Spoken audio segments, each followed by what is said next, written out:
Hi students, நம்ம last வீடியோவில் continuation ஆகிடு சரிங்களா. இப்போ நம்ம தமிழ் மீடியத்திலேருந்து நம்ம பார்ப்போம். இப்போ நீங்கள் பார்த்தீங்க அப்படின்னா, இப்போ நம்ம லாஸ்ட் வீடியோவில் வந்து போர்த்துகீசியர்களை கம்ப்ளீட் பண்ணியிருப்போம் சரிங்களா. அப்போ இந்த வீடியோவில் போர்த்துகீசியர்களுக்கு அப்புறமா வந்து டச்சுக்காரர்களை பற்றி பார்க்க போகிறோம். ஸோ இப்போ நீங்கள் இந்த டச்சுக்காரர்கள் பொறுத்தளவுக்கு நீங்கள் எதை இம்பார்ட்டண்ட்டாக பார்க்கணும் அப்படின்னா, இப்போது டச்சுக்காரர்களை பொறுத்தளவுக்கு இவங்க நெதர்லாந்து ஐக்கிய கிழக்கிந்திய கம்பெனின்னு ஒரு கம்பெனி நாங்கள் முதல் வர்த்தக மையம் முசலிப்பட்டினம் அம்மாய்னாவை கைப்பற்றினார்கள். யார்கிட்ட? 1605 போர்த்துகீச்சர் அவங்கக்கிட்டேருந்து. டச்சுக்காரர்களோட தலைநகரை முக்கியமாக பார்க்கணும், பழவேற்காடு. அதே மாதிரி தலைநகரை நாகப்பட்டினத்துக்கு மாற்றினாங்க. இந்த மாதிரி டச்சுக்காரர்களோட வர்த்தக பொருள்கள் இந்த பட்டு, பருத்தி, இண்டிகோ, அரிசி அப்படின்னா ஏகபோக உரிமை பெற்ற வர்த்தக பொருள்கள்னு இந்த பொருள்கள் பேரை ஞாபகம் வச்சுக்கோங்க. அதுக்கப்புறம் பார்த்தீங்கன்னா, அம்மா என்ன படுகொலை எப்போ, பெடரா போகிறப்போ, டச்சு வீழ்ச்சியடைந்த ஆண்டு எப்போ.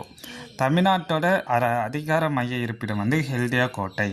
பழவேற்காட்டிலேருந்து ஹெல்டியா கோட்டை கோட்டை கட்டப்பட்டதுன்னு இருக்குது.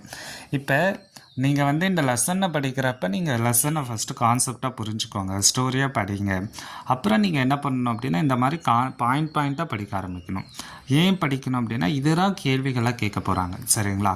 நம்மளோட படிப்போட நோக்கமே நம்ம கொஸ்டினில் கேட்கணும், அதுக்காக ஆன்சர் பண்ணணும். அப்படிங்கிறப்ப நீங்கள் இதை மனசில் வச்சுக்கிட்டு படிங்க. இதே மாதிரி தான் ஆங்கிலேயர்கள். ஸோ இந்த ஆங்கிலேயர்களை பொறுத்தளவுக்கு இதில் இந்த வர பேரை ஞாபகம் வச்சுக்க ட்ரை பண்ணுங்கள் சரிங்களா.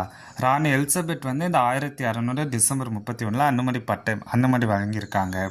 அதுக்கப்புறம் இது தேவையில்லை. ஆங்கில தளபதி தாமஸ் பெஸ்ட் வந்து சூரட் அருகே நடந்த கடற்போரில் போர்த்துகீசியரை தோற்கடித்தனர். இவங்களோட வர்த்தக மையம் மசூலிப்பட்டினம். இவங்களோட தலைநகர் என்ன, யார் வென்றா, இந்த பெயரை மட்டும் நீங்கள் நல்லா ஞாபகம் வச்சுக்கோங்க சரிங்களா. ஸோ அப்போ யார் யார் வென்றிருக்கா அப்படின்னு நீங்கள் பார்த்தீங்கன்னா, 1615 வந்து ஜஹாங்கீரை யார் சந்திக்க போயிருக்காங்க அப்படின்னா, தாமஸ் ரோவை அனுப்புனார். யாருன்னா இங்கிலாந்து மன்னர் ஜேம்ஸு. 3 ஆண்டுகள் தங்கி வணிக உரிமையை பெற்றவர் தாமஸ் ரோ.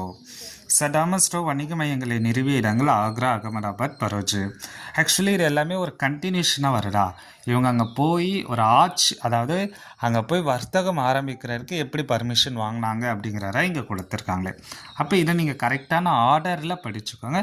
அந்த பேரை கரெக்டாக ஞாபகம் வச்சுக்கோங்க. ஒரே பேராக ரிப்பீட் ஆகிக்கிட்டே இருக்கும் கரெக்டுங்களா. இங்கே தாமஸ் ரோ இங்கே 2 டைம் ரிப்பீட் ஆகிருக்கா.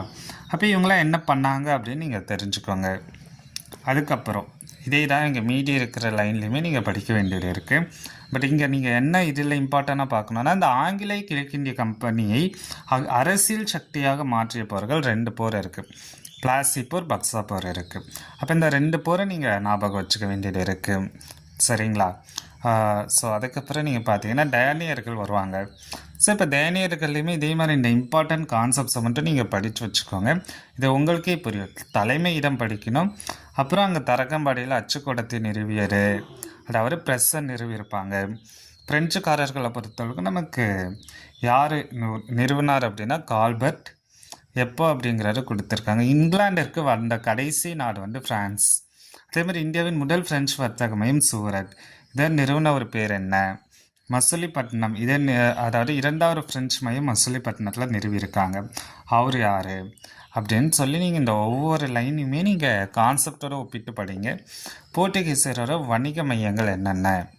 ஸோ இந்த வணிக மையங்கள் இம்பார்ட்டன்ட். ஸோ இந்த வணிக மையங்கள், டச்சுக்காரர்களோட வணிக மையங்கள், அவங்க கோட்டை என்ன, இது எல்லாத்தையுமே நீங்கள் படிச்சுக்கோங்க. நமக்கு மேட்ச் த ஃபாலோவிங்கில் கேட்க வாய்ப்புகள் இருக்குது. ஸோ நல்லா புரிஞ்சுக்கோங்க. இது வந்து உங்களுக்கு எக்ஸ்ப்ளனேஷன் கிளாஸ் இல்லை. இந்த கிளாஸில் நம்ம அந்த எந்த டாப்பிக்கை இம்பார்ட்டண்ட்டாக கேட்பாங்க அப்படிங்கிறத நம்ம பார்க்குறோம்.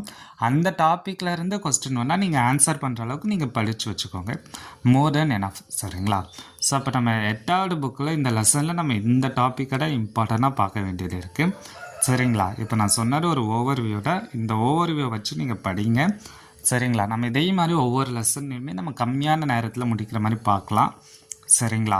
அப்போ முதல் லெசன் அப்படின்னா உங்களுக்கு என்ன ஞாபகம் வரணும் அப்படின்னா, ஃபஸ்ட்டு வந்து அது யார் வந்து நிறுவியிருக்கா, 2வது வந்து அவங்களோட தலைநகரம் என்ன சரிங்களா, கேபிட்டல் என்ன, 3வது வந்து அவங்களோட வர்த்தக கேபிட்டல் என்ன, அதாவது ட்ரேட் சென்டர் என்ன, 4வது அங்கே ஏதாச்சும் ஆங்கிலேயர்கள் பேர் வந்து அடிபட்டுருந்தால் அவங்க பேரை பார்த்துக்கோங்க, இந்த மாதிரி நம்ம பர்டிகுலராக இம்பார்ட்டன்ட் எடுத்து நம்ம நோட் பண்ணி படிக்கணும். ஸோ இந்த லெசனில் நம்ம நீங்கள் இப்போ இதை ஃபாலோ பண்ணியிருந்தாலே ஒரு 40 பாயிண்ட்டாக வரும். இந்த 40 பாயிண்ட்டை நீங்கள் நல்லா படித்தாலே 2 பாயிண்ட் ஆன்சர் பண்ண முடியும். போன வீடியோவில் அதை நம்ம டிஸ்கஸ் பண்ணியிருப்போம், எது கொஸ்டினாக வந்திருக்கு அப்படின்னு. சரிங்களா? அப்போ கொஸ்டினை பார்த்துட்டு அதுக்கேற்ற மாதிரி லெசனை படிக்கிறப்ப நமக்கு ஈஸியாக இருக்கும். நம்ம இதே மாதிரி ஒவ்வொரு கிளாஸஸ்லையுமே நம்ம பார்க்கலாம். சரிங்களா? Thank you students.